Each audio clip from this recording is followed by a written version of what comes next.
کیونکہ دنیا کی تقریباً ہر بڑی مذہبی روایت نے علم کے بارے میں کوئی تصور ضرور پیش کیا ہے، مگر یہ دیکھنا ہوگا کہ مذہب نے علم کے بارے میں جو نظریہ پیش کیا اس پر مذہبی معاشرے ہمیشہ عمل بھی کر سکے یا اس سے مختلف ہو گئے۔ کیونکہ اگر کوئی چیز انسانی تہذیب کے آغاز سے انسان کے ساتھ چلی آ رہی ہے تو وہ مذہب ہے، یعنی جہاں سے آپ انسانی تہذیب دیکھتے ہیں، آرکیولوجی، وہاں پر آپ کو مذہب کسی نہ کسی شکل میں نظر آتا ہے۔ اور شاید ہی کوئی مذہب ایسا ہو جس نے علم کی اہمیت پر بات نہ کی ہو۔ یہاں بہت سارے دوست چونکہ اسلام سے تعلق رکھتے ہیں تو ذرا فوکس اسلامی کو کر لیتے ہیں۔ اسلام میں بھی علم کو غیر معمولی مقام حاصل ہے۔ قرآن کی پہلی وحی وہ اس حکم سے شروع ہوتی ہے، اقرا باسم ربک الذی خلق، پڑھ اپنے رب کے نام سے جس نے تجھے پیدا کیا۔ سوال یہ ہے کہ کیا یہ محض پڑھنے کا حکم ہے؟ یہ جاننے، سمجھنے اور رموز کائنات کے یعنی آپ سیکرٹس آف دا یونیورس اس کو پرکھنے کا نام ہے۔ اسی طرح قرآن بار بار انسان کو دعوت دیتا ہے کہ وہ آسمانوں اور زمین پر غور کرے، تاریخ سے سبق سیکھے، اپنی ذات پر فکر کرے اور عقل سے کام لے۔ قرآن میں بار بار کچھ الفاظ ہیں، یعقلون کا، تفکرون کا، یتدبرون کا، یفقہون کا، بہت سارے ایسے لفظ ہیں۔ گویا علم صرف یاد کرنے کا نہیں بلکہ سمجھنے، غور کرنے اور معنی دریافت کرنے کا عمل ہے۔ لیکن یہاں پر ایک اور سوال پیدا ہوتا ہے، اگر اسلام میں علم کی اتنی بنیادی اہمیت حاصل ہے تو پھر مسلم دنیا میں آج آپ کو علم کی ایسی حالت کیوں نظر آتی ہے؟ یہ سوال بہت حساس بھی ہے اور بہت ضروری بھی۔ اس کا آسان جواب دینا وہ موجود نہیں ہے، آسان بھی نہیں ہے۔ کچھ لوگوں کو اس کا سبب لگتا ہے سیاسی زوال، کچھ لوگ نوآبادیاتی دور پر الزام دھر دیتے ہیں، کچھ مذہبی جمود کو مورد الزام ٹھہراتے ہیں، کچھ تعلیمی نظام کو برا بھلا کہتے ہیں، اور کچھ ان تمام عوامل کے مجموعے کو اصل وجہ سمجھتے ہیں۔ یعنی یہ کیسا عجیب مذاق ہے کہ مذہب آپ کو غور و فکر کی دعوت دیتا ہے، مگر اسلامی تاریخ میں ایسا ایک بھی شخص نہیں گزرا جس نے غور و فکر کیا ہو اور سماج نے اسے کافر قرار نہ دے دیا ہو۔ یہ کیسے ممکن ہے کہ جس مذہب کی مقدس ترین کتاب رب زدنی علما کا ورد سکھاتی ہے، اسی مذہب میں علم کی تعریف ہی کچھ سے کچھ کر دی گئی ہے؟ یعنی ایک ایسا مذہب جس نے آپ کو غور و فکر کی دعوت دی ہے، اسی مذہب کے پیروکار آپ کو سوال کرنے سے روکتے ہیں۔ اس کا بظاہر مطلب سادہ سا ہے، قرآن ایک چیز ہے اور قرآن کی انسانی تعبیر دوسری چیز ہے، اور مذہب ایک چیز ہے اور مذہبی ادارے اور مذہبی قیادت دوسری چیز ہے۔ یہ فرق نہ سمجھا جائے تو بہت سی بحثیں الجھ جاتی ہیں۔ ہمارے یہاں تو اکثر کہا جاتا ہے کہ وہ جی آپ جب اسلام پر بات نہیں کر سکتے تو آپ مولوی پر بات کرتے ہیں۔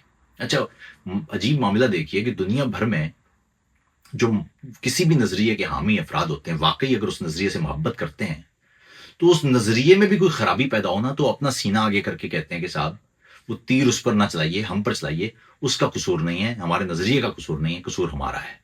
ہمارے یہاں معاملہ الٹا ہے۔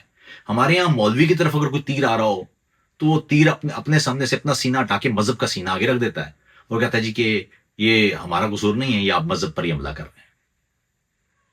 اور ویسے سچی بات یہ ہے کہ یہ صرف اسلام کی تاریخ نہیں، آپ کو تقریباً ہر مذہبی روایت وہ اس کی تاریخ ایسے ہی ملے گی۔ جیسے جیسے مذہبی ادارے مضبوط ہوتے گئے، بعض اوقات روایات کی حفاظت کو سوال اٹھانے پر ترجیح دے دی گئی، حالانکہ سوال ہی علم کی پہلی شرط ہے۔ یہ بھی دلچسپ ہے کہ اسلامی تہذیب کے سنہری دور میں جب بغداد کا بیت الحکمہ یا قرطبہ اور بخارا یہ دنیا کے علم کے مراکز تھے، اسی زمانے میں مسلمان فلسفے، ریاضی، طب، فلکیات اور طبیات میں بھی نمایاں تھے۔ ابن الحیثم، ابن سینا، البیرونی، فارابی، ابن رشد، یہ بڑے مفکرین تھے۔ اور یہ صرف مذہبی علوم نہیں بلکہ انسانی علم کے تقریباً ہر شعبے میں اس دور میں بنیادی کردار ادا کیا گیا۔ شاید مذہب کی علمی جو طاقت کا اندازہ ہے وہ آپ اس کی تعلیمات سے نہیں بلکہ اس بات سے لگاتے ہیں کہ اس کے ماننے والے سوال پوچھنے، اختلاف کرنے اور نئی تحقیق کرنے کی کتنی آزادی رکھتے ہیں۔ اس سے معلوم ہو جاتا ہے کہ اس نظریے کے اس دنیا میں رہنے کا انسانوں کو کیا فائدہ ہے۔ لیکن ہمارے یہاں معاملہ الٹا کر دیا گیا۔ مذہب آپ کو تلقین کرتا ہے کہ آپ علم حاصل کریں، سوال کریں، غور و فکر کریں، اور آپ کے یہاں سوال کرنے، غور و فکر کرنے، اسی کو پاگل پن سمجھا جاتا ہے۔ اب دیکھیں قرآن میں حضرت سلمان کا ایک واقعہ ہے، عجیب واقعہ ہے۔ اس واقعے کو لفظی کی بجائے اس کے درپردہ معنی پر نگاہ کریں تو معنی پرت در پرت اور تہ در تہ کھلے گا۔ جب ملکہ سبا کا تخت لانے کی بات ہوئی تو ایک طاقتور جن نے اپنی قوت پیش کی، اور پھر قرآن ایک ایسے شخص کا ذکر کرتا ہے جس کا نام نہیں بتاتا، صرف یہ کہتا ہے کہ اس کے پاس کتاب کا علم تھا، اور وہ لکھا ہوا ہے کتاب کا کچھ علم تھا۔ تو اس نے کہا کہ میں اسے آپ کے پاس اس سے پہلے لے آؤں گا کہ آپ کی پلک جھپکے گی۔ اس آیت کی مختلف تفاسیر موجود ہیں، اور مفسرین اس شخصیت کی شناخت اور اس کے علم کی نوعیت پر وہ مختلف آرا رکھتے ہیں، لیکن کم از کم ایک بات واضح ہے دوستو، قرآن اس واقعے میں طاقت کے مقابلے میں علم کو نمایاں کرتا ہے۔ گویا حقیقی قوت صرف جسمانی طاقت نہیں بلکہ علم ہے۔ لیکن یہاں بھی ایک احتیاط ضروری ہے، اس واقعے کو جدید سائنس کا ثبوت یا کسی سائنسی نظریے کی پیشگوئی قرار دینا درست نہیں ہوگا، کیونکہ قرآن بلکہ کسی بھی مذہب کا موجودہ انسانی سماج میں مقصد سائنسی کتاب بننا نہیں ہے، بلکہ انسان کو اخلاق اور ہدایت کی طرف متوجہ کرنا ہے۔ اس لیے قرآن میں سے سائنس تلاش کرنے کی کوشش خدا را نہ کیا کریں۔ اب سوال یہ ہے کہ اگر مذہب علم کو وحی، عقل اور تدبر کے امتزاج سے دیکھتا ہے تو پھر فلسفہ کیا کہتا ہے؟ کیا فلسفہ بھی علم کو کسی الہامی بنیاد سے جوڑتا ہے، یا وہ علم کی بنیاد صرف انسانی عقل میں تلاش کرتا ہے؟ یہی سوال فلسفے کی ایک پوری شاخ ہے جس کو علمیات یا ایپسٹیمولوجی کہتے ہیں، وہ اس کی بنیاد ہے۔ دلچسپ بات یہ کہ 2500 برس سے علم کسے کہتے ہیں کہ بحث جاری ہے۔ افلاطون کا خیال تھا کہ حقیقی علم صرف وہ نہیں جسے ہم اپنی آنکھوں سے دیکھتے ہیں، ہمارے حواس ہمیں دھوکہ بھی دے سکتے ہیں۔ اس کے نزدیک اصل حقیقت یا علم مادی دنیا سے بلند کسی جگہ موجود ہے، اور اصل علم اسی حقیقت کی دریافت کا نام ہے۔ اچھا، اسی کا شاگرد تھا ارسطو، اس نے اس سے اختلاف کیا۔ اس نے کہا کہ اگر حقیقت کو سمجھنا ہے تو دنیا کو دیکھنا ہوگا، اس کا مشاہدہ کرنا ہوگا، اس کا تجزیہ کرنا ہوگا، یعنی علم کا آغاز تجربے سے ہوگا۔ اچھا، یہ مزے کی بات ہے کہ خود ارسطو نے بھی ہلکی اور بھاری چیز کے تیز اور دھیرے گرنے سے متعلق جو جملہ لکھ مارا کہ بھاری چیز جلدی گرتی ہے اور ہلکی چیز آہستہ گرتی ہے، وہ اس نے اپنے ٹیبل سے 2 مختلف اوزان کی چیزوں کو گرا کے نہیں دیکھا، لکھ دیا۔ خیر، صدیوں بعد یورپ میں یہی اختلاف وہ ایک نئی شکل میں سامنے آیا۔ ایک طرف عقلیت پسند تھے جس کو ریشنلسٹ کہتے ہیں، ڈیکارٹ، ان کا خیال تھا کہ عقل علم کا بنیادی ذریعہ ہے۔ اچھا، ڈیکارٹ نے تو یہاں تک کہا ہے کہ میں شک کرتا ہوں کیونکہ میں سوچتا ہوں اس لیے کہ میں ہوں، یعنی اگر ہر چیز پر شک بھی کیا جائے تب بھی شک کرنے والا ذہن موجود ہوتا ہے، اور یہی یقین علم کی پہلی اینٹ ہے۔ اچھا، دوسری طرف جو تجربیت پسند تھے جیسے جان لاک اور ڈیوڈ ہیوم، ان کا کہنا تھا کہ انسان کا ذہن وہ پیدائش کے وقت ایک خالی تختی ہوتا ہے، انہوں نے ٹبولا راسا کہا تھا اسے، اور علم تجربے، مشاہدے اور حواس کے ذریعے حاصل ہوتا ہے۔ پھر 18ویں صدی میں امانویل کانٹ آیا، جسے ہمارے یار لوگ امانویل کانٹ کہتے ہیں، جرمن امانویل کانٹ۔ کانٹ نے کہا کہ شاید دونوں آدھا سچ کہہ رہے ہیں۔ اس کے مطابق نہ صرف عقل کافی ہے اور نہ صرف تجربہ۔ علم اس وقت پیدا ہوتا ہے جب انسانی ذہن تجربے کو اپنی عقلی ساخت کے ذریعے معنی دیتا ہے۔ گویا حقیقت تک پہنچنے میں دنیا بھی کردار ادا کرتی ہے اور ہمارا ذہن بھی، لیکن وہ پھر حقیقی علم کو انسانی تجربے سے ماورا ہی سمجھتا ہے۔ لیکن فلسفہ یہاں بھی رکتا نہیں۔ 20ویں صدی میں کارل پوپر نے ایک اور سوال اٹھایا، کیا کسی نظریے کو کبھی مکمل طور پر سچ ثابت کیا جا سکتا ہے؟ اس کا جواب تھا نہیں۔ سائنس اس لیے مضبوط نہیں کہ وہ اپنے نظریات کو ہمیشہ کے لیے ثابت کر دیتی ہے، بلکہ اس لیے کہ وہ انہیں غلط ثابت ہونے کے لیے ہمیشہ کھلا رکھتی ہے۔ یعنی ایک اچھا نظریہ وہ نہیں جس پر سوال نہ اٹھایا جا سکے، بلکہ وہ ہے جو ہر سوال سب کا سامنا کرنے کا تیار رہے۔ کوئی بھی سوال ہو سکتا ہے، اور شاید یہی فلسفے کا سب سے بڑا سبق بھی ہے۔ فلسفہ ہمیں یقین نہیں دیتا، وہ ہمیں سوال دیتا ہے۔ وہ ہمیں تیار شدہ جواب نہیں دیتا، بلکہ بہتر سوال پوچھنا سکھاتا ہے۔ اور شاید اس لیے سقراط نے کہا تھا، میں صرف اتنا جانتا ہوں کہ میں کچھ نہیں جانتا۔ لیکن اگر مذہب وحی کی بات کرتا ہے اور فلسفہ عقل اور سوال کی، تو سائنس کس بنیاد پر علم کو قبول کرتی ہے؟ کیا سائنس بھی سچ کی تلاش کرتی ہے، یا صرف ان وضاحتوں کی جو فی الحال سب سے بہتر ثابت ہوتی ہیں؟ سائنس کا سوال ہی اصل میں مختلف ہے۔ سائنس کہتی ہے دعویٰ کوئی بھی ہو، کسی طرح کا بھی ہو سکتا ہے، مگر سائنس وہی ہوگا جسے ہم پرکھ سکیں گے۔ یعنی ہم کسی دعوے کو جانچیں گے کیسے، یہ طے کرے گا کہ وہ دعویٰ درست ہے یا غلط. ایسا کوئی بھی دعویٰ جس کو جانچا نہیں جا سکتا وہ دعویٰ ہے تو رہے, سائنس کا اس سے کوئی لینا دینا نہیں ہے. یعنی فرق بہت عام ہے. سائنس کا کام حتمی سچائی کا اعلان کرنا نہیں ہے, بلکہ ایسے طریقے وضع کرنا ہے جن کے ذریعے کسی دعوے کو بار بار آزمایا جا سکے اور اس کا رزلٹ بھی ایک جیسا آئے. اگر تبدیل ہوگا تو دعویٰ بھی تبدیل ہو جائے گا. اسی لیے سائنس میں کسی بات کو آپ حتمی درست نہیں مانتے. اور یہ بھی کافی نہیں ہوتا کہ اتنے بڑے سائنسدان نے یہ بات کہہ دی تو ٹھیک ہی ہوگی. وہ اس وقت تک قابل قبول رہتی ہے جب تک تجربات اور شواہد اس کی تائید کرتے رہیں. اور اگر کل نئے شواہد سامنے آئیں تو سائنس اپنے ہی نظریات کو تبدیل کرنے میں بالکل نہیں ہچکچاتی ہے. یہی اس کی سب سے بڑی طاقت بھی ہے اور یہی اس کی سب سے بڑی کمزوری بھی ہے. طاقت اس لیے کہ وہ اپنی غلطیوں کو درست کر لیتی ہے, اور کمزوری اس لیے کہ وہ کبھی یہ دعویٰ نہیں کرتی کہ اب ہم نے حتمی سچ دریافت کر لیا ہے.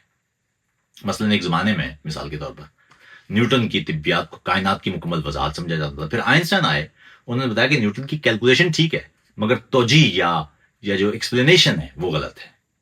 بعد میں کوانٹم فزکس نے ایک اور زاویہ پیش کر دیا اور آئنسٹائن کا نظریہ درست ہونے کے باوجود نادرست ہو گیا. یعنی اب سائنس کے پاس, فزکس کے پاس ایک ریلیٹیوٹی ہے اور ساتھ میں کوانٹم میکینکس بھی ہے. یعنی گویا سائنس پرانی عمارت گرانے کے بجائے اس کے اوپر نئی منزلیں تعمیر کرتی ہے. اور یہی وجہ ہے کہ سائنس میں حقیقت وہ ایویڈنس, یعنی جو ہے وہ ایویڈنس زیادہ عام ہوتا ہے, حقیقت کوئی شے نہیں ہوتی. اس لیے سائنس میں ہم ایک جملہ استعمال کرتے ہیں ہائیلی لائکلی کا. یہ اس کی زیادہ چانسز ہے. آپ 11ویں منزل سے گریں گے تو اس ہائیلی لائکلی کہ آپ مر جائیں گے. سائنس کبھی نہیں کہے گی کہ آپ مریں گے. اور شاید اسی لیے ایک اچھا سائنسدان اپنے نظریے سے محبت نہیں کرتا, وہ شواہد سے محبت کرتا ہے. اگر شواہد اس کے خلاف چلے جائیں تو وہ اپنا نظریہ بدل دیتا ہے, 1 منٹ نہیں لگاتا. لیکن یہاں ایک اور سوال پیدا ہوتا ہے دوستو, اگر سائنس صرف تجربے اور مشاہدے کی بات کرتی ہے تو کیا وہ ہر سوال کا جواب دے سکتی ہے؟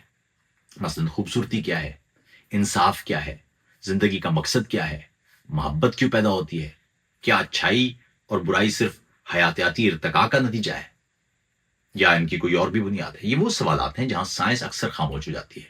سوشل سائنس اور عمرانیات اور سماجیات کے سوال ہیں یہ. سائنس کو مذہب یا واحد راستہ, وہ اس طرح کی چیز کو جو دوست سمجھتے ہیں وہ اکثر یہی غلطی کرتے ہیں کہ وہ سماج کو بھی سائنس کی نگاہ سے دیکھنے کی کوشش کرتے ہیں. حالانکہ سائنس کا راستہ نہایت واضح ہے. ایسی کوئی بھی شے جس کا امپیریکل ڈیٹا دستیاب ہو وہ سائنس ہے. ڈیٹا دستیاب نہ ہو تو وہ سائنس کا علاقہ ہی نہیں ہے. یعنی ایسے سوال پر سائنس کی خاموشی اس لیے نہیں ہوتی کہ وہ سوال عام نہیں ہے, بلکہ اس لیے ہوتی ہے کہ انہیں تجربہ گاہ میں ناپا یا تولا نہیں جا سکتا. Anything which cannot be measured is not science. تو سائنس ہمیں بتا سکتی ہے کہ بارش کیسے ہوتی ہے, لیکن یہ نہیں بتا سکتی کہ بارش کو شاعری میں کیوں یاد کیا جاتا ہے. وہ یہ سمجھا سکتی ہے کہ دماغ محبت کے وقت کون سے کیمیکل خارج کرتا ہے, لیکن یہ فیصلہ نہیں کر سکتی کہ محبت کرنا چاہیے یا نہیں کرنا چاہیے. یعنی سائنس ہاؤ کے جواب دینے میں غیر معمولی طاقت رکھتی ہے, لیکن کیوں یعنی وائی کا سوال وہ اکثر اس کے دائرہ کار سے باہر ہو جاتا ہے. اور شاید یہی وجہ ہے کہ آج بھی سائنسدانوں, فلسفیوں اور مذہبی مفکرین کے درمیان گفتگو ختم نہیں ہوئی. یہ لڑائی چل رہی ہے کیونکہ تینوں وہ ایک ہی شے کو دیکھ رہے ہیں مگر مختلف طریقوں سے دیکھتے ہیں. لیکن اگر مذہب, فلسفہ اور سائنس تینوں علوم کو مختلف انداز سے علم کو سمجھتے ہیں یا دیکھتے ہیں تو کیا ان میں سے کوئی ایک درست ہے؟ یا ممکن ہے کہ تینوں وہ جو حقیقت جس کو کہہ رہے ہیں یا فیکٹ ہے وہ ایک ہی پہاڑ کو مختلف سمتوں سے دیکھ رہے ہوں؟ اور اس پوری بحث میں مصنوعی ذہانت کہاں کھڑی ہے؟ کیونکہ اب تو ہر بندہ مصنوعی ذہانت کا استعمال کرتا ہے. یعنی چیٹ جی پی ٹی جیسا جو نظام ہے وہ کیا ہے؟ کیا وہ صرف معلومات کو تیز رفتاری سے پروسیس کرنے والی مشین ہے, یا جیمینائی یا چیٹ جی پی ٹی یہ جو 1 سیکنڈ میں سینکڑوں کتابوں کا رزلٹ آپ کے سامنے رکھ دیتے ہیں, پیچیدہ سوالوں کا جواب دے دیتے ہیں, پروگرام لکھتے ہیں, تصویریں بناتے ہیں, تو ایک لمحے کے لیے محسوس ہوتا ہے کہ شاید یہ مشینیں اب علم حاصل کر چکی ہیں. لیکن کیا واقعی ایسا ہے؟ یہاں میں ایک بار پھر علم اور معلومات کے فرق کی طرف واپس جانا پڑے گا. مصنوعی ذہانت اربوں جملے پڑھتی ہے, وہ الفاظ کے درمیان تعلقات سیکھتی ہے, وہ اندازہ لگاتی ہے کہ اگلا لفظ کیا ہونا چاہیے, وہ حیرت انگیز رفتار سے معلومات کی ترتیب بھی دے لیتی ہے, ان کا خلاصہ بیان کر سکتی ہے, ان کے درمیان ربط قائم کر سکتی ہے, نئے متن بھی تخلیق کر سکتی ہے. لیکن کیا یہ سب کچھ جاننا ہے یا صرف انتہائی پیچیدہ انداز سے معلومات کو منظم کرنا؟ اس سوال پر اس وقت سائنسدان متفق نہیں ہیں. مختلف کی رائے مختلف ہے. کچھ ماہرین کا خیال ہے کہ اگر کوئی نظام انسان جیسا رویہ دکھاتا ہے, مسائل حل کرتا ہے, نئی چیزیں تخلیق کرتا ہے اور سیکھتا ہے, تو اسے علم سے محروم کہنا شاید درست نہ ہو۔ دوسرے ماہرین کہتے ہیں کہ نہیں، مصنوعی ذہانت کے پاس شعور نہیں، ذاتی تجربہ نہیں، احساس نہیں، ارادہ نہیں، وہ درد محسوس نہیں کرتی، خوف محسوس نہیں کرتی، محبت محسوس نہیں کرتی، موت سے نہیں ڈرتی، وہ صرف نمونوں کو پہچانتی ہے۔ اور یہ اختلاف محض ٹیکنالوجی کا نہیں ہے دوستو، یہ فلسفے کا بھی ہے۔ اگر ہم صرف درست معلومات کو منظم کرنے کا نام علم رکھ دیں تو شاید ایک دن مشینیں بھی عالم کہلائیں گی۔ بہت سارے لوگ تو مشینوں کے ساتھ گفتگو اس طرح کرتے ہیں جیسے وہ عالم ہی ہیں، لیکن اگر علم میں شعور، تجربہ، خود آگہی، اخلاقی ذمہ داری اور حقیقت کو جاننے کا عنصر شامل ہے تو پھر انسان اور مشین کے درمیان ابھی بھی بہت بڑا فاصلہ باقی ہے۔ اور شاید یہی وہ جگہ ہے جہاں میں اپنی بات دوبارہ دہراؤں گا۔ میرے نزدیک معلومات علم نہیں ہوتی، علم وہ لمحہ ہے جب مختلف معلومات آپس میں مل کر ایک نئی بصیرت پیدا کریں۔ It's something which I'm not even able to define۔ بہت ساری معلومات آپ کے اندر ہے اور علم خام حالت میں آپ کے اندر پیدا ہوتا ہے سوال کی صورت میں۔ یعنی بصیرت کا وہ لمحہ ہے جب وہ علم انسان کی شخصیت اور فیصلوں اور کردار کا حصہ بن جاتا ہے۔ اگر ایسا ہے دوستو تو پھر شاید علم کی ایک اور منزل بھی ہے۔ صرف جان لینا کافی نہیں ہے، بلکہ علم اس وقت مکمل ہوگا جب وہ انسان کو بدلے۔ شاید اس لیے تاریخ میں جو عظیم عالم یا بڑے دماغ ہیں وہ نہیں کہلاتے جن کے پاس کتابیں زیادہ ہوتی ہیں یا جنہوں نے کتابیں زیادہ پڑھی ہوتی ہیں، بلکہ وہ ہوتے ہیں جو دوسروں کو دیکھنے کا زاویہ بدلنا سکھاتے ہیں یا جن کا اپنا دیکھنے کا زاویہ مختلف ہوتا ہے۔ The ones who see things with a different perspective۔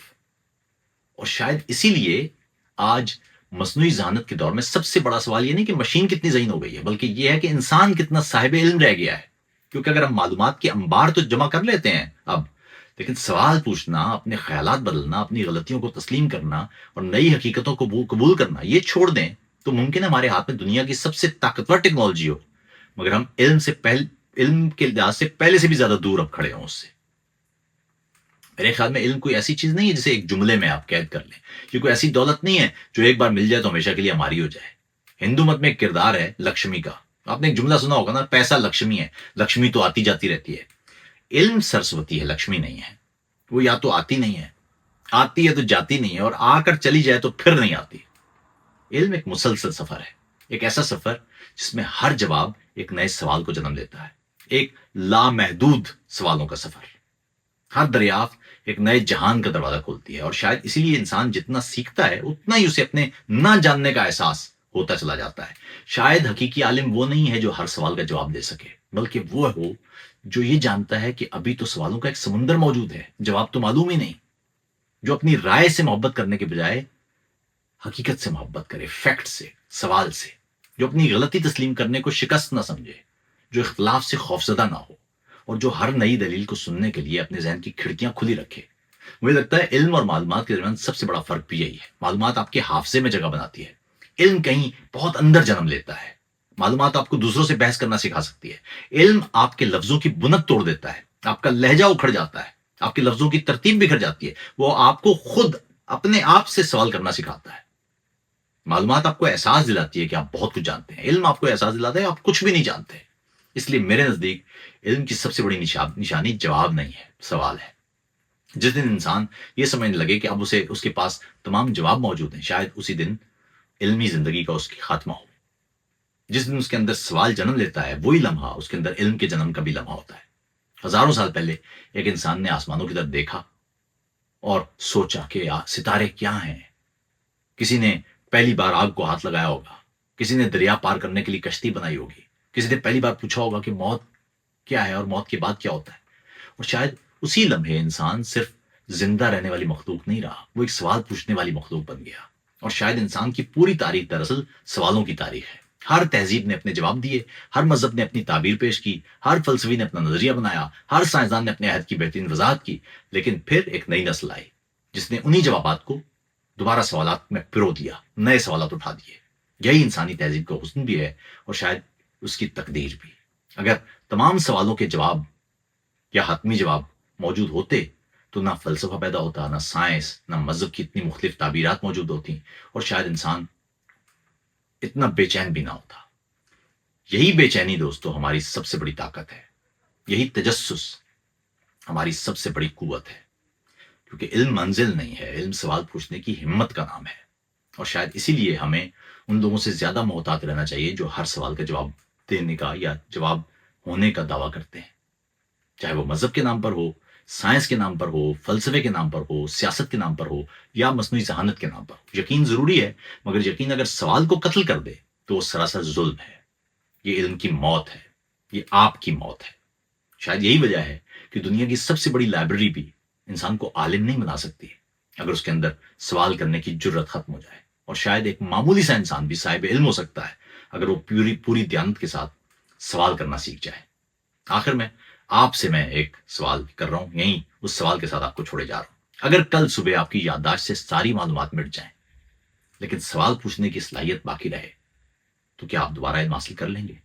اور اگر آپ کے ذہن میں دنیا کی ساری معلومات محفوظ ہو مگر سوال پوچھنے کی صلاحیت ختم ہو جائے تو کیا آپ واقعی صاحب علم کہلائیں گے؟